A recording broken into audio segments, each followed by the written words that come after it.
Today on Locked On Phoenix Suns, we know Kevin Durant likely to be available this summer, but another potentially, probably even more valuable superstar may have just entered the chat as the Bucks' future looks broken and Giannis could be available. How does that change the Suns situation?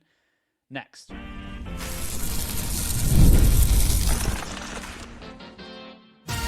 You are Locked On Suns, your daily Phoenix Suns podcast, part of the Locked On Podcast Network, your team every day.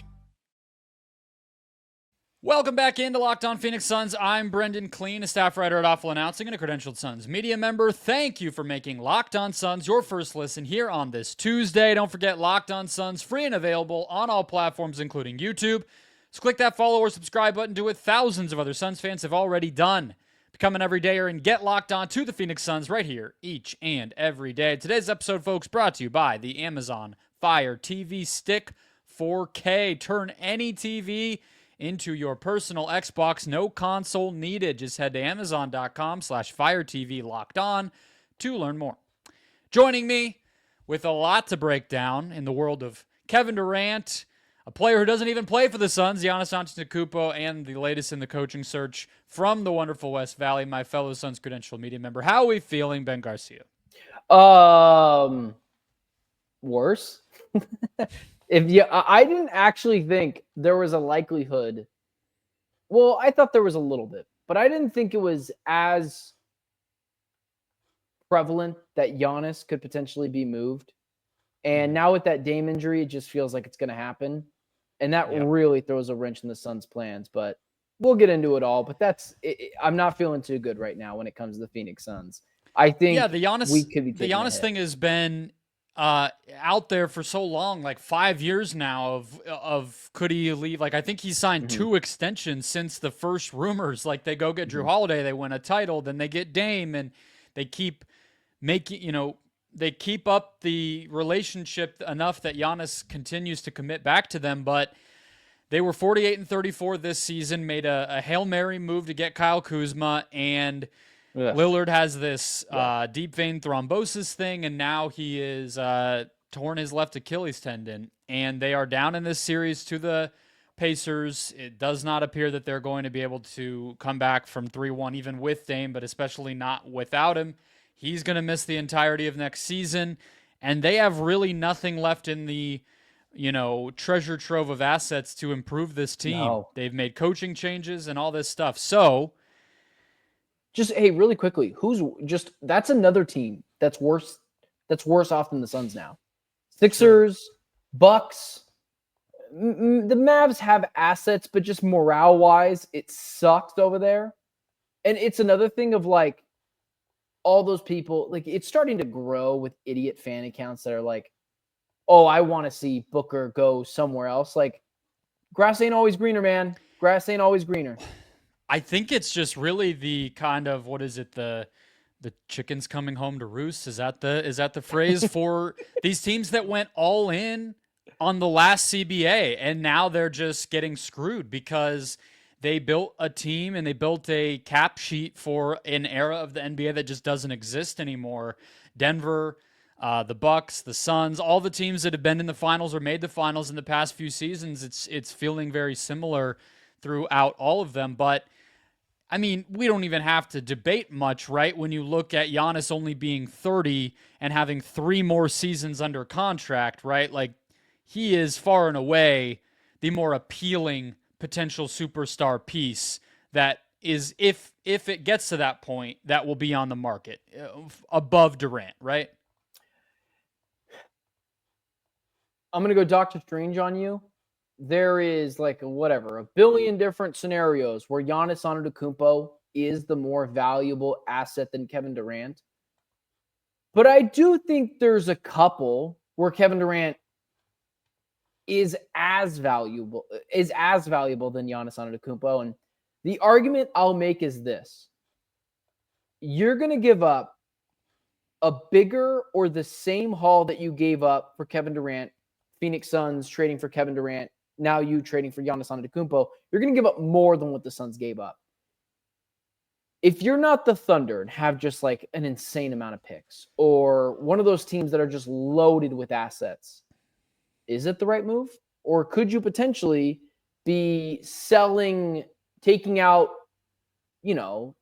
assets in your home to go buy a Lamborghini? Like, great, you got a cool car, but where's the foundation of the home? And so that's what worries me about for potential suitors for Giannis Antetokounmpo. And they'll probably still do it. But yeah, man, in most scenarios, 95% of them, that sucks. And I would be curious to see what you think when it comes to that in terms of what is that going to do to Durant's value if one of my 5 scenarios doesn't come to fruition where Durant does seem to be a little bit or as valuable to Giannis in a trade. Well, let me play a clip from Jake Fisher today on his Bleacher Report stream about a suitor for Durant that we knew was out there and how maybe the Giannis thing is kind of adjusting their approach. I see some people in the chat talking about the Spurs. San Antonio is definitely going to be, without a doubt, a team that is looking to continue to upgrade and add talent around Victor Wembanyama. We're already seeing the process happen. We're seeing Chris Paul sign there. We're seeing them make a move and go out and get the guard that they were looking for. They were looking to pair Victor Wembanyama with an all-star level guard. There could have been many options on the board. Clutch Sports CEO Rich Paul wanted either his guy Darius Garland there last summer, or he wanted to get De'Aaron Fox there, and he got Fox there. So what's next? I mean, people around the league are already starting to whisper about San Antonio potentially being a spot to bring former Texas Longhorn Kevin Durant this summer. You best believe they would call about Giannis Antetokounmpo as well. So that's a team that people in the league are certainly looking at. I mean, okay, so I think that just kind of shows you, right? It's like there's been a month now to prepare, if not all the way since the deadline, for a pursuit of KD if you were one of these teams. You have to reconsider, at least reevaluate and have a new conversation and reconfigure your plans now that somebody who not only is just like better and younger, but also better right now, but also plays the same position. Like he is, it's just, it would be dumb not to. But the other last little thing that I feel like puts it completely over the top, where even if you wanted to debate, like, okay, maybe the contract thing isn't as relevant because they'll, KD, the team he goes to, is probably going to extend him, or, maybe you say, well, Giannis is not exactly been a modicum of, or a picture of health all of his past few years, and so that might not really matter that he's younger, whatever. I feel like the thing that puts it over the top is that it's the fact that KD you have to be so ready to win, right? Like that's the thing to me. Your window starts immediately and it could end, unfortunately, like I don't mean to be grim about it, but like it could end at any moment, as the Bucks just saw with Lillard. Right? Like that's the risk you run when you acquire a guy in his mid to late 30s. And so to me, that's the thing that puts it over the top, where Giannis has to be the top option because of a team exactly like San Antonio.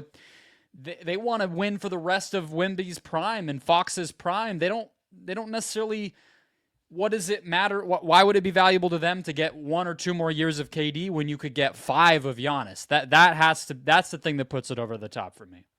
I mean, can I ask you this really quickly? Do you think right now, like just right now, not the next month, next 2 months, who do you think the better player is, Giannis or KD right now? Giannis. I don't think it's close. Really? You don't think it's close? Yeah. I think Giannis is the second best player in the NBA. I think KD, we can have a conversation about top 10. Okay. I mean, what are we talking about? Dude's he's finished top 5 in MVP for like 7 straight seasons. KD hasn't even been a lock for all NBA. Giannis is clearly the better defensive player. Well, some of all NBA too is how your team does, and again with MVP, it's how your team does. And the Bucks are not a much better roster than the Suns, but it's a better roster than the Suns.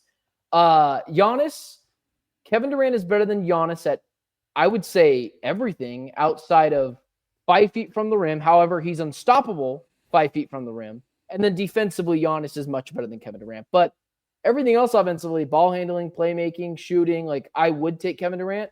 I don't think it's a hot take to say Giannis is better. And I think people might agree with you. But to just discount Durant as being worse than Giannis, I think so. I think it's a little far. But, I mean, I get it. I get the other thing we should establish, right? And they do different things. Yeah, they right? do. It's they way do different things. Two And so I think that has to be said as far as how teams might think of this. There is the big age gap, the style of play, the defense, but there's also the fact that, like you were just kind of laying out, I said they play the same position, yeah, but how they impact the game and the way you would utilize them within a team is very different. There are probably teams that KD does fit better on versus the teams that Giannis fits better on. But let's transport this over to the actual trades, the actual value that could happen as the market develops, and get into more of the specifics of some of the teams that we're talking about when it comes to fit and what they would give up and all of these hypotheticals next.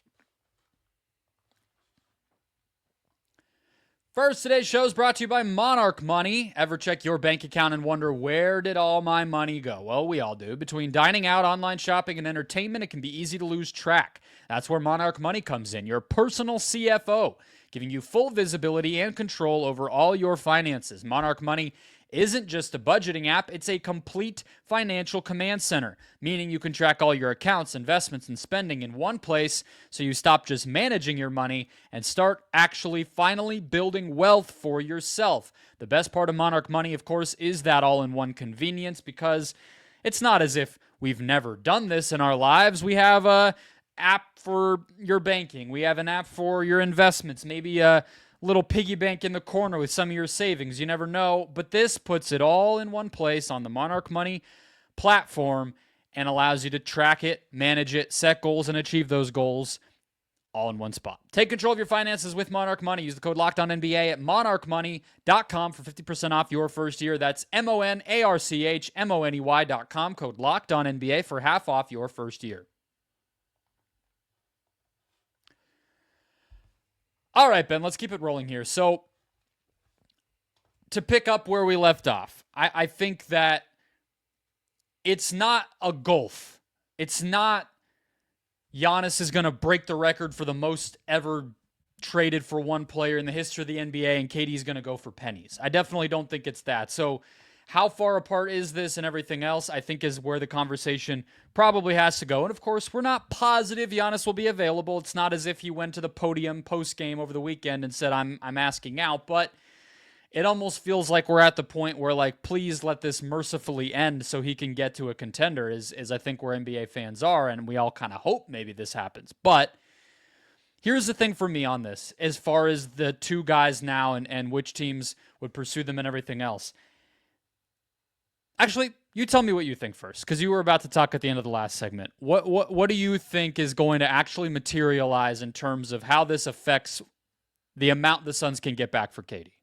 Well, the question I was going to ask is, how does the teams that want that we know want Kevin Durant, that probably will also want Giannis, who fits better on those teams? Like, does Giannis fit better on the Rockets than Kevin Durant with the Rockets? Like, you have to remember, when you get Giannis Antetokounmpo, and you know this, but it's more than just accumulating talent. This is not 2K. He is a ball-dominant player. He needs the ball in his hands. Like, I don't know how well Giannis is going to work with the Spurs, especially with, like, you're just going to stick Wemby out in the perimeter and he's just going to be a shooter. Like, I feel like, well, and of course, one thing I would say, I mean, to answer your question, like, I think it's different probably by team, of course, that obviously is always going to be the case, but I don't know if it's true that Giannis is ball dominant in every context. He's been ball dominant, especially since, Drew Holiday and Chris Middleton aged and or left, and Dame has been unavailable a lot of the time. But I think he could fit somewhere as more of a screener and play him maybe more like a real center. I don't know. But I guess I can't really see if we go by the list we've been using, right? San Antonio, the Knicks, the Rockets and the Wolves, right? Has that kind of been the main four we've Yeah. been talking about? Okay. Yeah. And then maybe you would include like Miami in there if you really wanted to. I know we've kind of hypothetically said like maybe Boston, probably not. Whatever. I actually have a different point on some of the really good teams that I want to get to later, but as much as I can say the fit is different, I also don't know of any of those teams that are picking KD just because he fits better. Maybe the Knicks. Maybe the Knicks because they already have Brunson and they already have kind of a way that they play, and so Giannis would be a big disruptor to that. But a lot of those teams just need kind of maybe Minnesota, same thing because of Ant, although I don't even know if I really buy that, to be honest with you. But I guess the Knicks would be the one I would say might still like the idea of KD regardless of the Giannis situation. Not the Spurs. You'd say the Spurs would fit perfectly fine with Giannis, but using him more as a screen and roll kind of guy and lob threat. I mean, you mentioned Vic with the Spurs. The fit issue that I see more is Fox, not Wembanyama. Well, I mean, I agree. Fox is the guy who also well. would want to have the ball, and Fox is also not a great shooter. So that's more of an overlap with Giannis to me than Wembanyama. Well, I think with Fox I think it'd be a little bit easier for screen and roll, pick and roll, Jamal Murray, Nikola Jokic type of thing with Giannis. I worry about with Wemby, who's this generational talent who they kind of have had stick on the perimeter and have him chuck up threes every night. I don't think that's the best way to utilize Victor Wembanyama. And so I think Kevin Durant, who doesn't like make a ton of his business down low, I think you free up the 5 feet and in space. And I think you already kind of have a Giannis in Victor Wembanyama, obviously a little bit smaller, but still a really good defensive player. I think Kevin Durant does fit better with that. And you don't have, and like you talk about the young core that the Spurs have. I don't know if you want to break that up when you don't have to, because it feels like the Rockets have to. The Spurs, I don't think they have to. And if you can get Kevin Durant in, I think that works a little bit better. But I still think it hurts the Suns' haul. I just don't know if it hurts the amount of, I don't know. I would just say I don't think it hurts the amount of teams that going after Kevin Durant. I still do think it would hurt the haul, though, if that makes sense. Yeah, that's fair. So the main point I want to make about the value and how the Giannis availability might affect it, I almost wonder if there's a world where, like, I don't know, if you think like Tesla made electric vehicles, right? And then once Tesla made it kind of cool and interesting and sleek and like fun to have, then all these other companies kind of benefited because then everybody just wanted electric vehicles, period. I almost wonder if there's a little bit of it there where once these teams, like we're kind of talking about with the Bob Myers sweepstakes a little bit in Phoenix, where once these teams' fan bases and everything and like their front offices have spent all this energy trying to go get Giannis, only one team's going to get him. So I almost wonder if it can kind of like stimulate the market a little bit overall, where there's just a lot more desperation. And if the team that comes up just short of getting Giannis becomes that much more desperate to say, well, we got to do something now. We just struck out on the bell of the ball. We got to go do it. And then you still get something for KD. That might be a way that this goes. I'm not predicting it, but it's something we should at least consider. That is interesting. But there's a specific type of team that would do that. And those type of teams that we know are in the Kevin Durant sweepstakes, at least a little bit. I think the Rockets would feel like they would have to do that if they flame out in the first round, like I think they might. Like you and I have talked about before, like this isn't something super shocking to us, but it is an upset. And then again with the Knicks are all about big game hunting. If the Knicks strike out recently, if the Knicks strike out on Giannis, which I don't know how much of that I buy in terms of them getting Giannis. I do think. Well, that's the other thing, right? Is like the Knicks are an example of a team that just straight up doesn't have enough to get Giannis. Yeah, exactly. That's something right there. Where that's another kind of category of this where some of the teams we're talking about, like Dallas, probably doesn't really have enough to go get Giannis either, but like maybe they do for KD. So that's another part of it. I would agree. That point is a part of my like Doctor Strange and a few different scenarios Yeah. that I think the Suns do come out on top with this. It does hurt. I don't want to get away from that I think the Giannis market, I do think, is more likely to hurt the Kevin Durant trade market, but that is the most compelling argument for it's actually going to help Kevin Durant. But I think it's only going to come from a select few teams like the Knicks or teams that just don't have a ton of assets to give. Here's another thing I want to go ahead. I was just going to say, I think ultimately it's going to be a 2-team race for Giannis because these teams have so many assets, in my opinion. I think it's going to be the Thunder or the Rockets. I just don't know if anyone else is going to have the type of assets those teams have to go get him in terms of draft capital. So I don't know, just something to think about. Yeah, well, the Thunder was the other side of this that I was going to talk about. I'm not sure.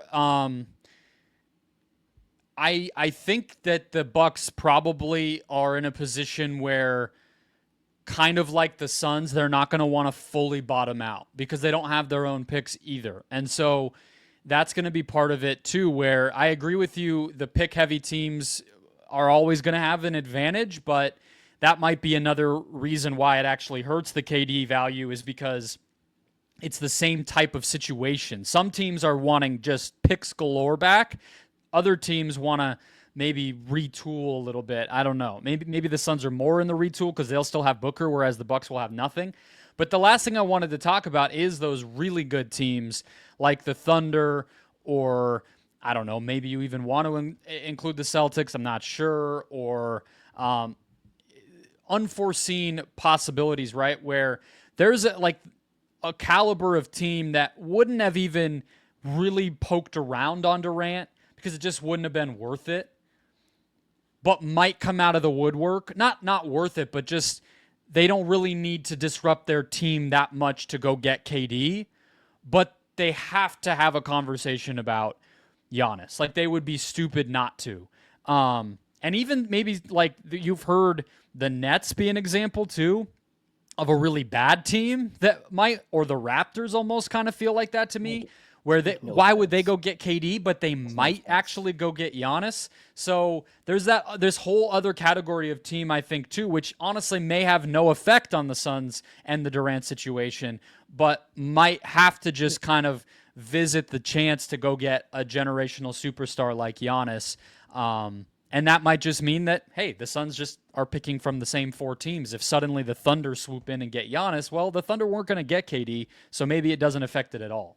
Well, and that was another thing I was going to say is like maybe another thing that doesn't help or hurt the Kevin Durant trade market is what if Giannis just says trade me to the Rock, or like trade me to the Thunder and I'm not going anywhere else. Trade me to the Rockets, I'm not going anywhere else. Like similar to like what we worry about with Kevin Durant. What if Kevin Durant says that you're going to get less than you are more? So Kevin Durant is a little less leverage. Or they both say that and business gets taken care of very quickly and we're having conversations for nothing. Or they both go to the Rockets. Yeah, it's interesting. I think there's a lot of directions it could go. It definitely makes for a more interesting summer overall in the NBA, but obviously we'll have to see if the Suns get, if Giannis goes to one of the teams that we thought was a top contender for KD and we end up disappointed in what the Suns get back for KD, I think we're going to have no choice but to admit that it hurt them.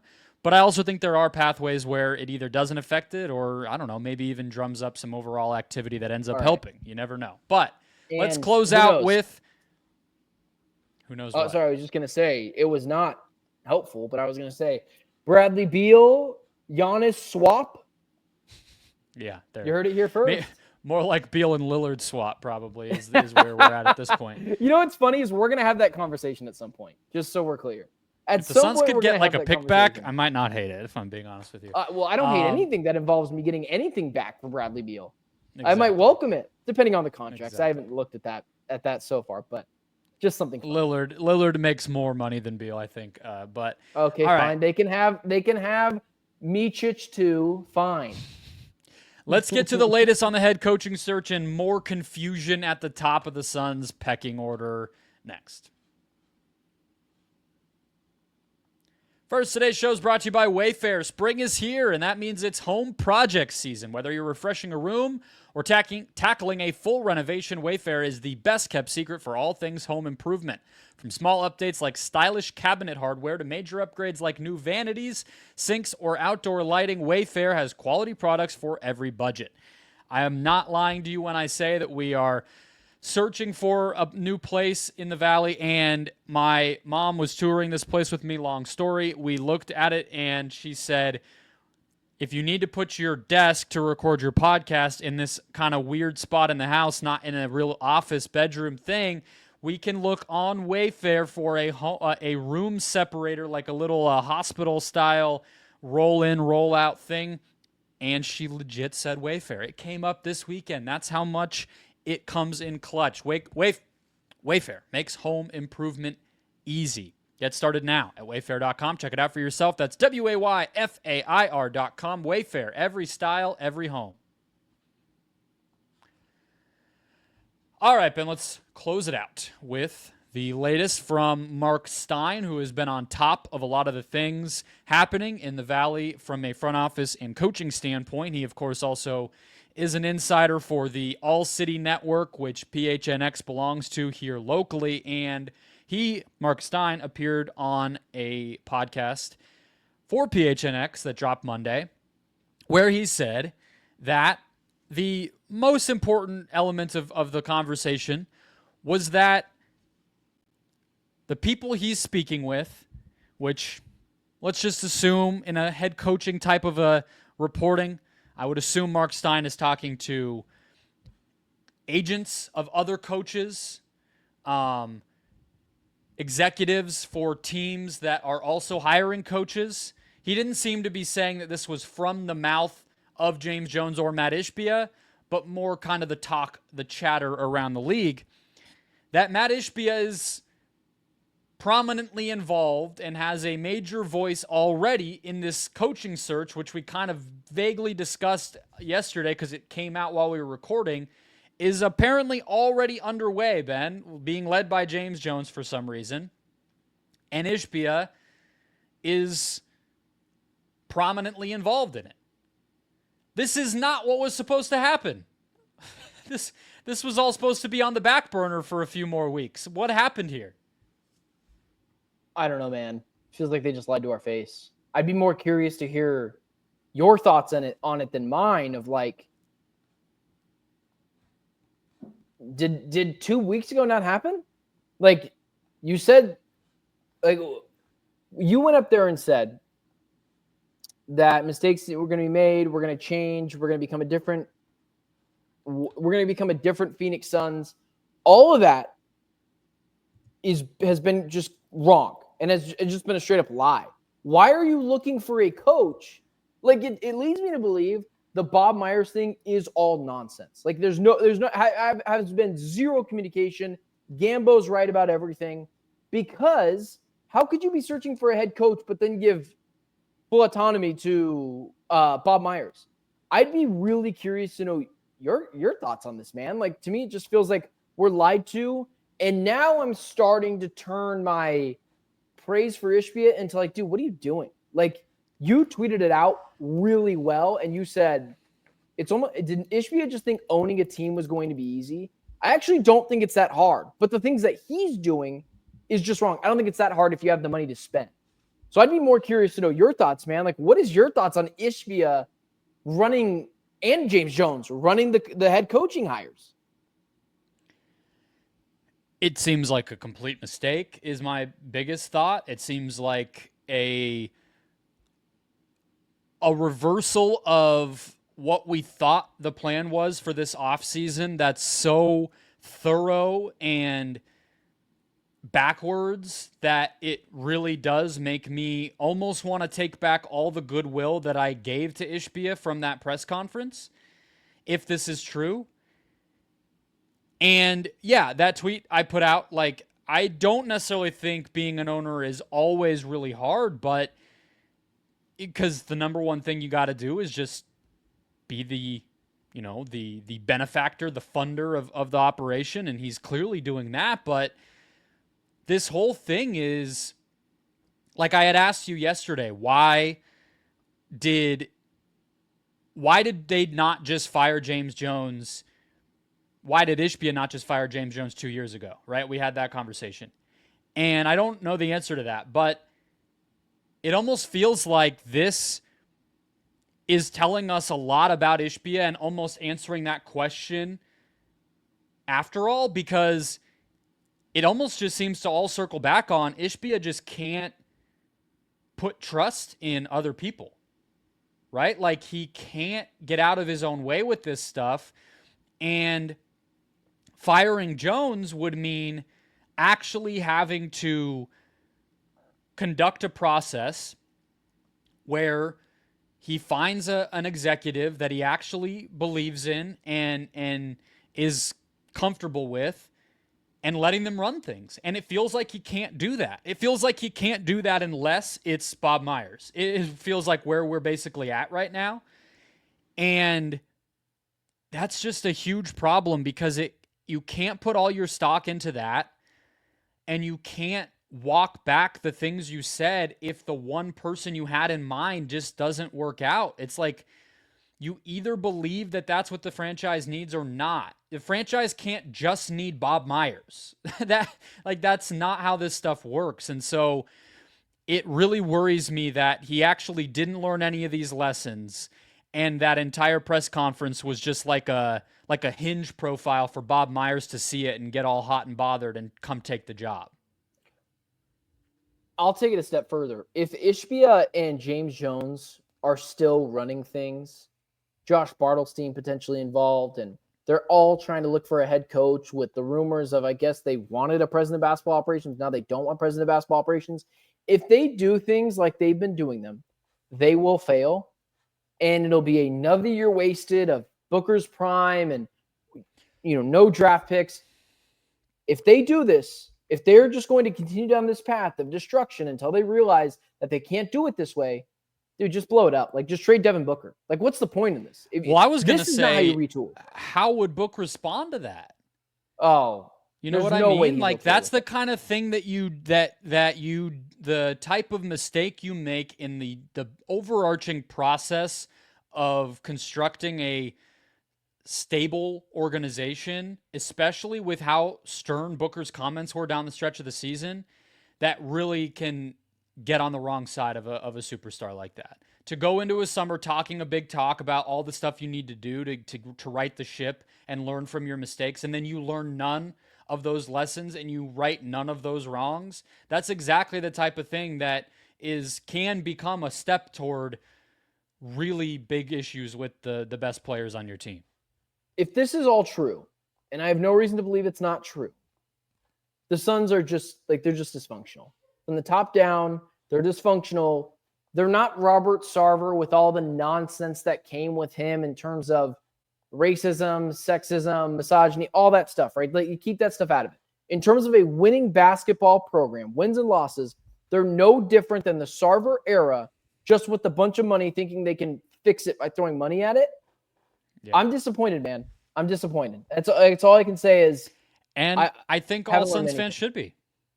Just trade Devin Booker. Just blow it up. Not because I want to do that, but because I've seen a Ishbia, James Jones, Bartelstein run operation before for 3 years. Problem now. is, it doesn't work. I mean, I get your point. Like, you're saying, like, why even try to run it back? But I mean, when you say blow it up, it's like, well, then what?